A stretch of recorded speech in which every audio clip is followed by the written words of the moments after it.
Buenos días al grupo de Efesios 2, 8 y 9 y a lo que están escuchando por YouTube. Hoy es lunes 28 de junio del año 2021 y vamos a empezar este día lunes siguiendo con la iniciación al estudio del Nuevo Testamento. Y hoy nos toca, no sé si se acuerdan, la segunda epístola del apóstol Pablo a los tesalonicenses. Bueno, esta segunda carta que él escribe tuvo también su origen en Corintio y se cree que fue escrita ahí nomás al poco tiempo después de la primera. Y estos hermanos de Tesalónica se cree que ellos no tenían muy en claro lo que es respecto a la segunda venida de Cristo. No se entendía bien en Tesalónica. Algo parecido pasa hoy también.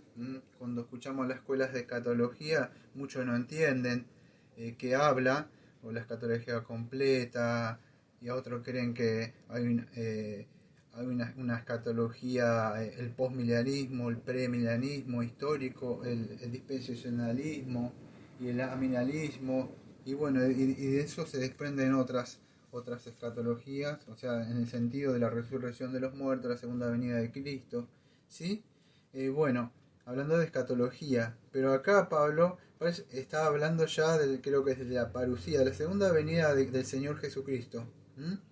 No entendían bien eso algunos cristianos. Y algunos que malinterpretaron, ellos dejaron de trabajar. Si ustedes lo ven en capítulo 3 versículos 6 al 13, que a causa de eso el apóstol le escribe esta segunda carta a ellos.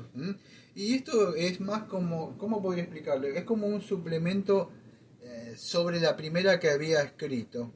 Algo así, para aclarar más de sobre lo que había hecho sobre la primera. Algo así sería.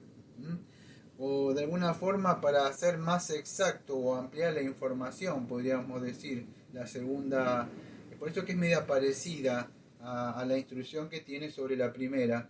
Y él acá se enfoca más en la segunda venida de Cristo, si ustedes ven, y todos los acontecimientos, el hombre de pecado, ¿sí? Que aparece ahí.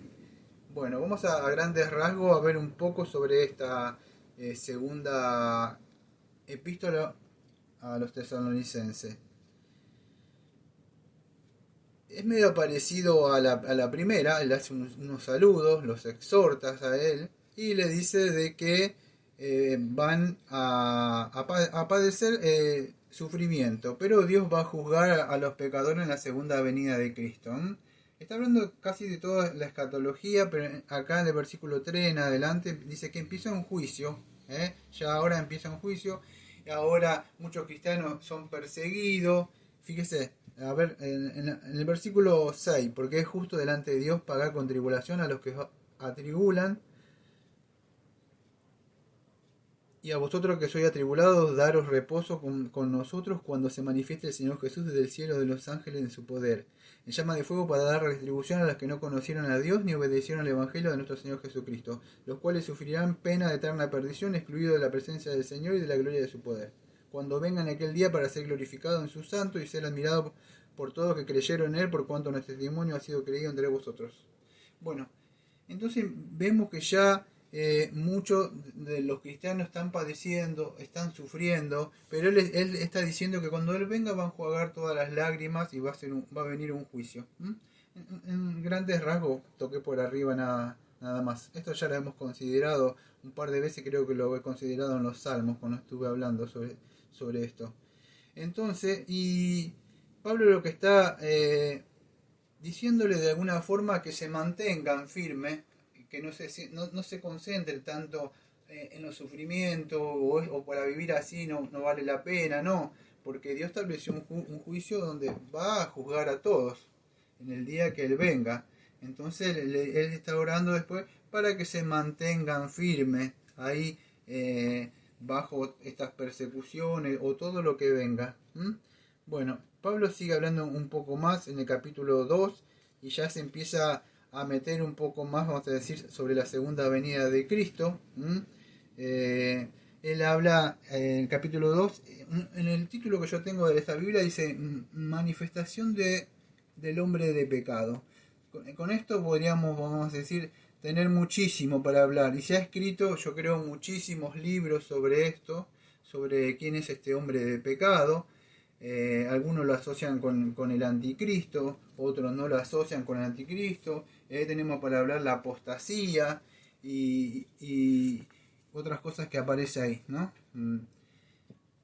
Así que no es el tiempo para hablar de esto. Quizá algún día tenga que dar Tesalonicense. Creo que hace mucho lo di en otro canal que me hackearon. En este canal nuevo no lo he dado. Así que son 2 epístolas que tengo que dar.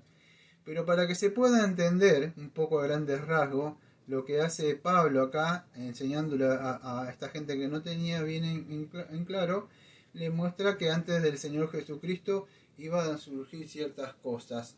Ahí. Acuérdense que cuando él habla de escatología, quiero que entiendan algo, antes que siga hablando. Una vez estuve hablando con alguien y me decía que estas cosas, hablar de escatología no es importante, me decía. Y bueno, yo me puse a hablar que sí es importante si lo vemos. Me dice, no, porque no sé. Entonces le digo, ¿cómo lees? Digo, ¿cómo entiendes escatología? Y él decía, no, escatología, la venida de Cristo. Le digo, no, eso es uno de los eventos que habla de escatología. Porque podemos hablar de escatología realizada, digo, y escatología que falta por cumplir, y escatología que se está cumpliendo, no solamente la segunda venida de Cristo. Por eso Pablo dice, él quería no quiero que ignoren estas cosas, no, para que nadie pueda, no los puedan engañar. ¿Cuántas veces el testigo de Jehová dijo que en 1912 y así, y que iba a venir, y muchos se desviaron así, viendo señales? Entonces debemos conocer un poco, nadie sabe la hora y la venida, por supuesto, ¿no? Pero Pablo nos da cierto indicio, y él dice que va a venir, antes que venga el Señor Jesucristo, dice que va a venir o va a aparecer un hombre de pecado. Y este hombre de pecado, hay mucho, se han escrito mucho sobre muchas sugerencias quién es este hombre. Algunos creen que es una persona, un individuo, otros creen que no. Por ejemplo, creo que era, cuando hablé de esto hace años, porque esto es una iniciación nada más, yo hablaba que cuando habla, le está escribiendo a Timoteo, y él le dice que él era un hombre, o cuando dice un hombre de Dios, un varón de Dios. No significa, cuando dice, cuando venga este hombre de Dios, este varón de Dios, ¿qué es el único varón de Dios? No es una forma de decir, bueno, algunos piensan que no está hablando de una forma individual. Otros, estoy diciendo lo que la mayoría cree, no estoy diciendo lo que yo creo. Y otros piensan de que este hombre de pecado, vamos a decir, lo asocian, algunos lo asocian con Nerón, otros lo asocian con una persona que siempre se va a levantar, igual cuando habla de la apostasía. Uno dice, no, es la gran apostasía que va a surgir, otros dicen que no, que la apostasía, siempre ha habido apostasía, o sea, que no me acuerdo la palabra en el griego, creo que es apistemi, es contrario. Entonces, negar la fe, ¿sí? Y siempre ha habido eso.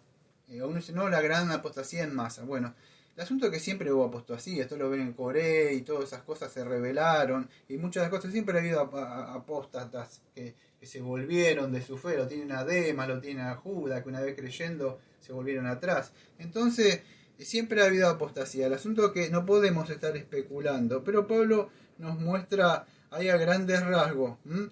Si ustedes ven en Primera de Juan capítulo 2:18, también vamos a decir, Juan habla de un anticristo, pero no está diciendo un anticristo que iba a venir, sino dice que un anticristo que ya está entre vosotros.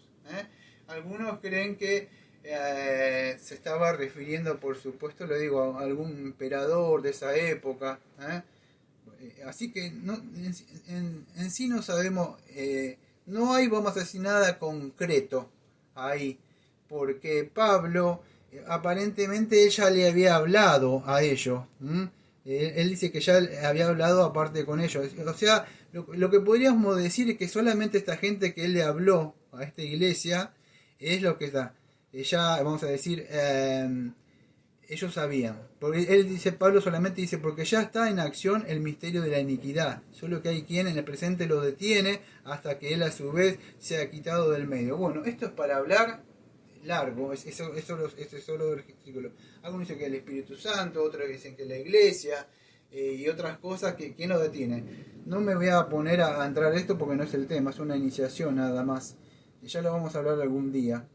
Pero otros dicen que es el anticristo, otros dicen que no es el anticristo, como lo dice Juan ahí. El asunto es que este hombre de pecado, podríamos decir, que no ha venido, dicen algunos, y otros dicen que, bueno, que este hombre de pecado es un hombre que se levanta, o puede ser todo hombre que se levanta en contra del Señor, un hombre de pecado. Así es más o menos lo que algunos creen en ello. En sí no hay nada concreto. Yo cuando hablé, yo di mi interpretación sobre esto, lo que yo creía en esa época. Acá no la estoy diciendo, ¿no? Estoy diciendo lo que comentan algunos.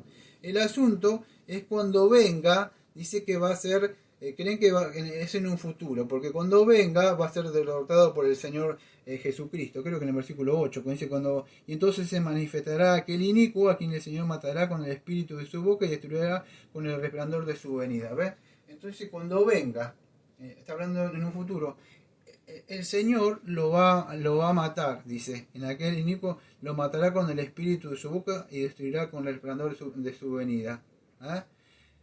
Miren, yo le voy a decir las varias interpretaciones. No estoy diciendo ninguna de las que creo. O sea, algunos creen que lo matará con el espíritu de su boca. Está hablando que cuando se levanta una persona, lo mata por el espíritu. Cuando un cristiano predica la palabra, por su boca sale la espada y lo mata a este hombre de pecado.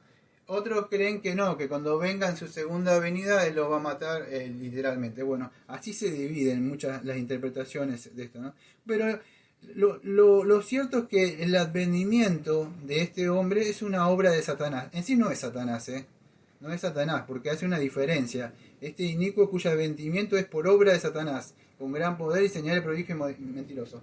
Entonces hagamos una diferencia. Es un instrumento de Satanás. Algunos dicen que es un político que va a venir ahí, que va a gobernar las naciones. Así se dividen los comentarios, ¿no? El asunto que otro que dice que un líder religioso, porque va a estar adentro vamos a decir, de la iglesia, y eso creo que es lo más acertado, porque fíjese que dice, con todo engaño e iniquidad para los que no se pierden por cuando no recibieron el amor de la verdad para ser salvos. Por esto Dios le envía un poder engañoso para que crean la mentira. Entonces este hombre de pecado tiene la capacidad de engañar a las personas que no creyeron el verdadero evangelio. Puede hacer milagros, sanidades y todas esas cosas, vamos a decir, estar sentado dentro del templo o dentro de la, podríamos decir, dentro de la iglesia, metido, y puede engañar a muchas personas que, vamos a decir, que no creyeron el verdadero. Ahora Pablo sigue hablando y ustedes ven, pero eso no sucede con los verdaderos cristianos. ¿Por qué? Porque en el capítulo 2.13 dice que nosotros fuimos escogidos desde el principio. ¿Pero para qué? Una vez escuché a un pastor que hablaba y decía, muéstrenme un solo versículo donde dice que fuimos escogidos para salvación. Y acá tiene uno. Dios nos haya escogido desde el principio para salvación, mediante la santificación por el Espíritu en la fe y en la verdad. ¿Ve?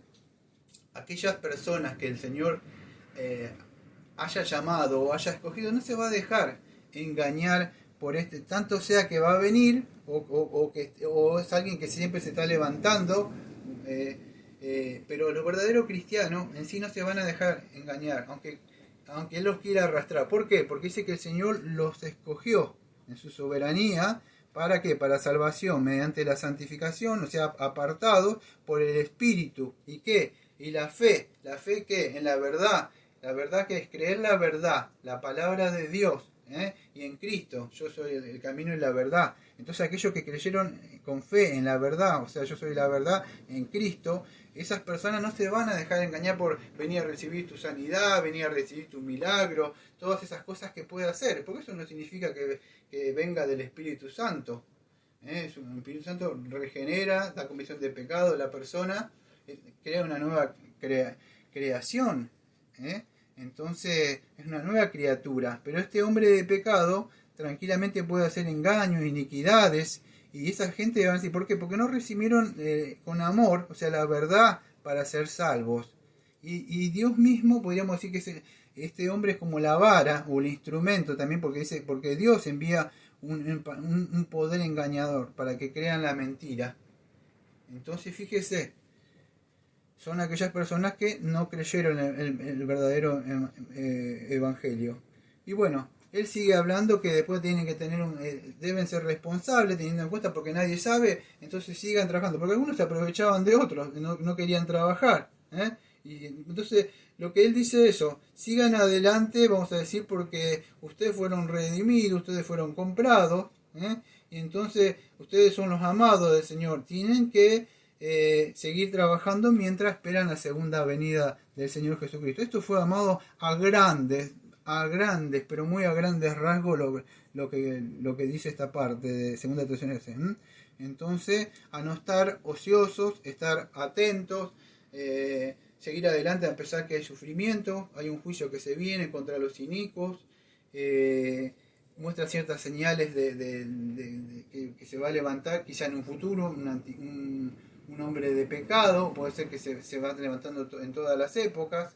El asunto que no sabemos bien, pero el asunto que sí, lo que sabemos es que debemos mantenernos siempre en la fe, ¿eh? Porque el Señor nos ha escogido, y aquellos que de verdad han nacido de nuevo y han querido el verdadero evangelio, no se van a dejar engañar con estas estratagemas del hombre de pecado, aquellas personas que pueden llegar a ser instrumentos, ¿eh? Bueno, mañana nos vemos con otra epístola, creo que es, bueno, ya empezamos con las epístolas que son conocidas como pastorales, pero es primera epístola del apóstol San Pablo a Timoteo. Vamos a empezar con esa mañana. Es quizá empezamos con esa, sí, y vamos a seguir así con segunda hasta que terminemos los 27 libros. Nos vemos mañana si Dios quiere.